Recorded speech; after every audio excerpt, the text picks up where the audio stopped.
The proposition before us today is a difficult one. It is a proposition concerning the burden of knowing. We are told from the moment we emerge from the womb that knowledge is power.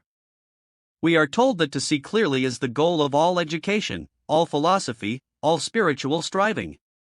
The truth shall set you free, they say. Well, I am here to tell you that this is, at best, a half-truth. The truth may set you free, yes.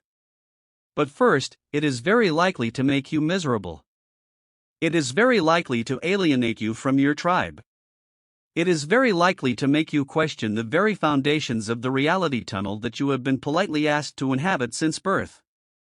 We are talking today about the profound danger, the psychological, social, and existential danger of seeing what others do not see. Of breaking the seal on the cultural package and realizing that the contents are not at all what was advertised on the label. You see, most people, and I say this without judgment, merely as an anthropological observation, most people are asleep at the wheel. They are operating on a cultural operating system that was downloaded into them by their parents, their teachers, their priests, and their televisions. They are running a program called normalcy. And this program works. It allows them to get up in the morning, pay their taxes, fear death, desire widgets, and march obediently toward the grave without ever asking the catastrophic question, what is this? What is the nature of this bizarre situation in which I find myself? The danger arises when you, through grace or grit or the ingestion of 5 dried grams of psilocybin mushrooms in silent darkness, manage to crash that operating system. When you break through to the felt presence of immediate experience, when you dissolve the boundaries and realize that the universe is not a dead machine, but a living, intelligent, linguistic enterprise, you have done something forbidden. You have peeked behind the curtain. And once you have seen the man behind the curtain pulling the levers, you cannot unsee him.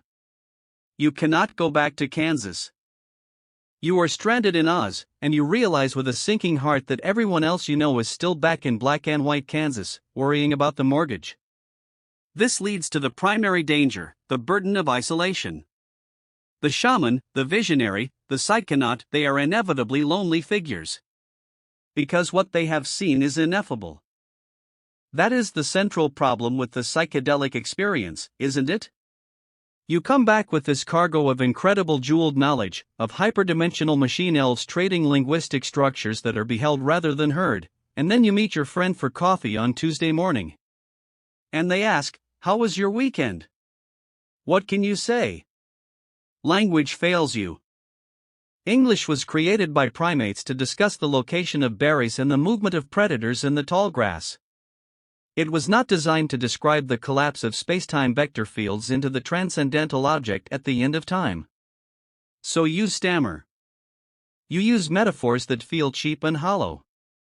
You say, it was. Like everything was one. And your friend nods politely and thinks you've perhaps had too much caffeine. You realize you are speaking a language that only you understand. You are Cassandra, cursed to speak the truth and destined never to be believed. The richness of your inner life is matched only by the poverty of your ability to communicate it to the uninitiated. And that gap, my friends, is a breeding ground for a profound cosmic loneliness. But it gets worse. Because it is not just that they don't understand you. It is that the culture itself, the dominator culture, as we call it, views you as a threat. I have often said that culture is not your friend.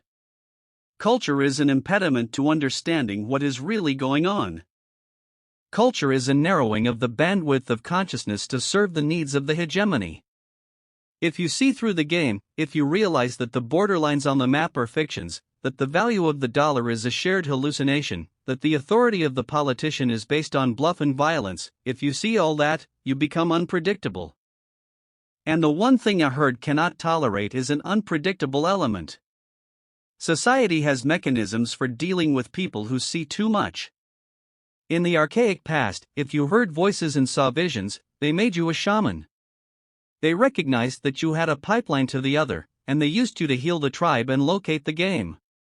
But we are not an archaic society. We are a scientistic, materialism-obsessed, industrial society. If you hear voices and see visions today, We don't make you a shaman. We make you a schizophrenic. We pharmacologically straitjacket you. We invalidate your experience because your experience challenges the baseline reality that keeps the machines running. So the danger of seeing is that you will be pathologized. You will be told that your revelation is actually a sickness. And if you are not very, very grounded, you might begin to believe them. The psychiatrist R.D. Laing, a great hero of mine, once said, "The mystic swims in the same ocean where the psychotic drowns." The danger of seeing what others don't is that you are thrown into the deep end of that ocean. You have to learn to swim, and you have to learn to swim fast, because the lifeguards on duty, the priests and the psychiatrists, are trying to hit you over the head with their rescue buoys. Now, there is another danger, perhaps more insidious than isolation or persecution. It is an internal danger. It is the danger of ego inflation. It is very easy, having glimpsed the transcendent, having been admitted into the high palace of the imagination, to make a catastrophic error. The error is thinking that because you have seen something special, that you are special. This is the trap of the Messiah complex. This is the guru trip. You think, aha! I have seen the elves. I understand the secret architecture of the cosmos. Therefore, I must be the chosen one. I must lead the sheeple to the light. This is a profound misunderstanding of the nature of the vision.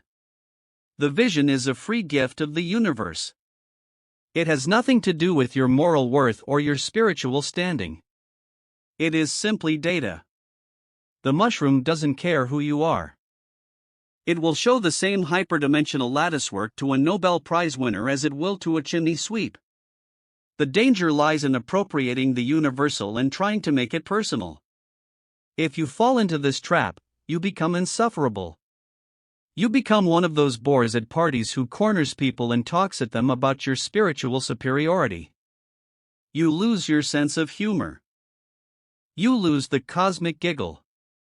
And once you lose the capacity to laugh at the absurdity of your own predicament, you are lost. Seriousness is the death knell of true spirituality. So, given all these dangers, the loneliness, the cultural backlash, the trap of the ego, why do it? Why not just stay asleep in the nursery? Why take the risk of seeing what others don't? Because, my friends, the nursery is on fire. The culture that is keeping everyone asleep is simultaneously driving the planet off a cliff.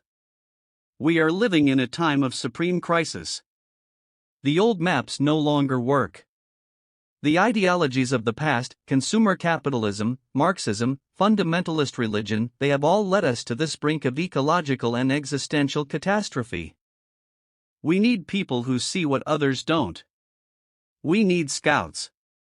We need people willing to go out onto the epistemological frontier, face the terror of the unknown, and bring back new maps.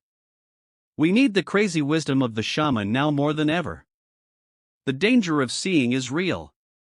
But the danger of not seeing is total annihilation. So, how do we navigate this? How do we bear the burden of the vision without collapsing under its weight? You must do two things. First, find the others. You are not alone. You may feel alone in your immediate geographical location, but we are networked now. The tribe is gathering in cyberspace. Find the people who have the gleam in their eye. Find the people who prefer the strange to the normal. You need community. You need people with whom you can share your crazy ideas without fear of judgment. You need a reality check from people who are operating in the same reality tunnel. And secondly, you must become an artist. I don't mean you have to paint oil pictures and hang them in galleries. I mean you must take the raw, chaotic, ineffable stuff of your vision and forge it into something communicable. Art is the only way we can bridge the gap. Art is the only way we can show the others what we have seen without scaring them to death. Write it down. Sing it out. Dance it. Code it into a video game. You must take the burden of the vision and alchemically transform it into a gift for the tribe. If you just hold it inside, it will turn toxic. It will drive you mad. But if you express it, you not only save yourself, you might just help save the rest of us. It is a dangerous business, stepping out of the herd.